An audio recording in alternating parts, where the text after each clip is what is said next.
உதயநிதி ஸ்டாலின் அவர்கள் இரட்டை அர்த்தம் கூடிய வார்த்தையை பேசுறதுனால கைது நடவடிக்கை செஞ்சிருக்காங்க. பவர் இருக்கு அப்படிங்கறக்காக அதை மிஸ்யூஸ் பண்ணக்கூடாது. ஏன்னா பவர் இன்னைக்கு இருக்கும், நாளைக்கு இருக்காது.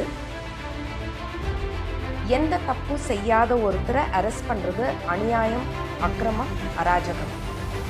வார்த்தையை நீங்க காணொலியை பார்த்தீங்களா? பார்த்தேங்க. எந்த ஒரு இரட்டை அர்த்தமும் 100%. எஸ்எஸ் நியூஸ் நேயர்களுக்கு வணக்கம். நம்முடன் பிரபல ஊட்டச்சத்து நிபுணரும் திமுகவின் மாநில தகவல் தொழில்நுட்ப அணியின் துணை செயலாளர் திவ்யா சத்யராஜ் நம்மகிட்ட இருக்காங்க. பல கேள்விகளை கேட்கலாம். அது இல்லாமல் இன்னைக்கு தமிழ்நாட்டில் ஒரு முக்கிய செய்தி என்னன்னா, எதிர்க்கட்சி தலைவர் உதயநிதி ஸ்டாலின் அவர்களை கைது செஞ்சிருக்காங்க. அதை பற்றி நம்ம பேச இருக்காங்க. வணக்கம் மேடம். வணக்கம்.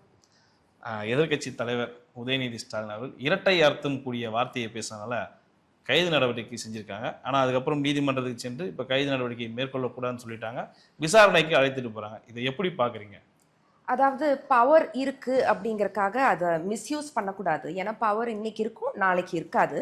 எந்த தப்பும் செய்யாத ஒருத்தரை அரெஸ்ட் பண்றது அநியாயம், அக்கிரமம், அராஜகம் அப்படிங்கறது என்னோட கருத்து. இல்லை, எந்த தப்பும் உதயநிதி செய்யல. 100% எந்த தப்பும் செய்ய. அதாவது ஒரு பெண்களை வந்து இழிவாக பேசிட்டாரு, பெண் நடிகையை பற்றி தவறாக பேசிட்டாரு சொல்லிட்டு இன்னைக்கு மாநிலம் முழுவதுமாக பார்த்தீங்கன்னா டிவிகேவினர் பார்த்தீங்கன்னா போராட்டம் பண்ணியிருக்காங்க, உருவ பொம்மை எரிச்சிருக்காங்க, புகைப்படத்தை கிழிச்சிருக்காங்க, பல விஷயங்களை பண்ணியிருக்காங்க. இதை எப்படி நீங்கள் தவறு இல்லைன்னு சொல்றீங்க? இல்லை, அவர் யாரோட பேரும் யூஸ் பண்ணலைங்க. எந்த ஒரு டபுள் மீனிங்லையும் அவர் பேசலை அப்படிங்கிறத நான் ஆணித்தனமாக சொல்ல விரும்பல. அந்த வார்த்தையை நீங்க காணொலியை பாத்தீங்களா? பார்த்தங்க. அதுல எந்த ஒரு இரட்டை அர்த்தமும் இருந்த மாதிரி எனக்கு தெரியல. இருந்ததா இல்லையா? இல்லைங்க, எந்த ஒரு இரட்டை அர்த்தமும் 100% இல்ல. அதுக்கப்புறம் ஏன் மேடம் ஒரு அரசு அதை கைது நடவடிக்கை பண்றாங்க, நீதிமன்றம் வரைக்கும் போறாங்க? அதாங்க ஆணவத்தின் உச்சம், அராஜகம். பவர் இருக்கு அப்படிங்கிற தைரியத்துல பண்ற ஒரு விஷயம். முதலமைச்சர் ஒரு பவர் இருக்கனால இதை பண்றாங்க. எஸ். தொடர்ச்சியாக ஏற்கனவே பார்த்தீங்கன்னா இதே போலதான் செந்தில் பாலாஜி மேல ஒரு வழக்குகள் இருக்கு. அவரும் பார்த்தீங்கன்னா விசாரணைக்கு போயிட்டு இருக்காங்க. அவருக்கு அதே போல் அனிதா ராதாகிருஷ்ணனும் பார்த்தீங்கன்னா இடையில கைது செஞ்சாங்க. இப்படி தொடர்ச்சியாக போயிட்டு இருக்கனால இது ஒரு பழிவாங்க நடவடிக்கை தான் திமுக சொல்றாங்க. நீங்களும் அதை தான் சொல்றீங்க? ஆமா, கண்டிப்பா. திமுக எல்லாருமே அதான் சொல்லுவீங்க, பழிவாங்க நடவடிக்கை தான். ஆமா. அப்போ ஒரு பெண்களை பத்தி தவறா பேசல. 100% பேசுவீங்க. முழுமையா மீண்டும் கேட்கிறேன், முழுமையா அந்த காணொலியை நீங்க பாத்தீங்களா? 100% எதுவும் தப்பா அவர் பேசல. ஐ ஸ்டாண்ட் வித் உதயனா. அப்ப கீழே இருந்த தொண்டர்கள் வந்து குரல் கொடுக்கதான் அந்த ஒரு உற்சாகத்துல பேசிட்டாரா? இல்லைங்க, அவங்க ஒரு பப்ளிக் ஃபிகர் இல்லைங்களா. அவங்க வெளியே வராங்க, எல்லாரும் பாக்குறாங்க, அவங்க வெளியே வராங்க. சோ அத பத்தி ஒரு எதிர்க்கட்சி தலைவர் மேடம், பப்ளிக் ஃபிகர்ன்றத விட அவர் எதுவுமே தப்பா பேசலீங்களே. யாரோட பேரும் யூஸ் பண்ணல, எதுவுமே தப்பா பேசல. அவர் பேர் யூஸ் பண்ணல. ஆனா கீழே இருக்க தொண்டர்கள் வந்து பேரை சொல்றாங்க. அந்த பெயரை சொன்னதும் உதயநிதி வந்து பாத்தீங்கன்னா அந்த இரட்டை அர்த்த வார்த்தையை சொல்றாரு. அதன் பிறகு நான் காவிரி நீர் டபுள் மீனிங் நீங்க சொல்றீங்க, நான் சொல்லல. நீங்க எத்தனை தடவை கேட்டாலும் என்னோட பதில் ஒண்ணுதான்னா, I don't think there's anything wrong with what உதயண்ணா. இல்ல, வழக்கு பதிவு நான் சொல்லல. சரி, இருக்கக்கூடிய யாரும் சொல்லல. ஆனா வழக்கு பதிஞ்சிருக்காங்க, அதுக்கு கைது பண்றாங்க. நீங்க எத்தனை தடவை கேட்டாலும் this is my opinion. I stand with உதயண்ணா. Divya Sathyaraj அவங்க என்ன சொல்றேன்னா, முழுமையா இது வந்து எந்த ஒரு தவறும் இல்ல பேசுறாங்க. 100%. அதே மாதிரி பல நடிகைகள் வந்து பாத்தீங்கன்னா கண்டனம் தெரிவிச்சாங்க. குறிப்பா குஷ்பு கூட சொல்லியிருக்காங்க, பெண்களை இழிவா பேசியிருக்காங்கன்னு சொல்லியிருக்காங்க. இதுக்கு ஒரு கண்டனம் தெரிவிச்சுக்காங்க. நீங்க ஒரு பெண்ணாக இருந்து இதை ஏற்றுக்கொள்கிறேன்னு சொல்றீங்க?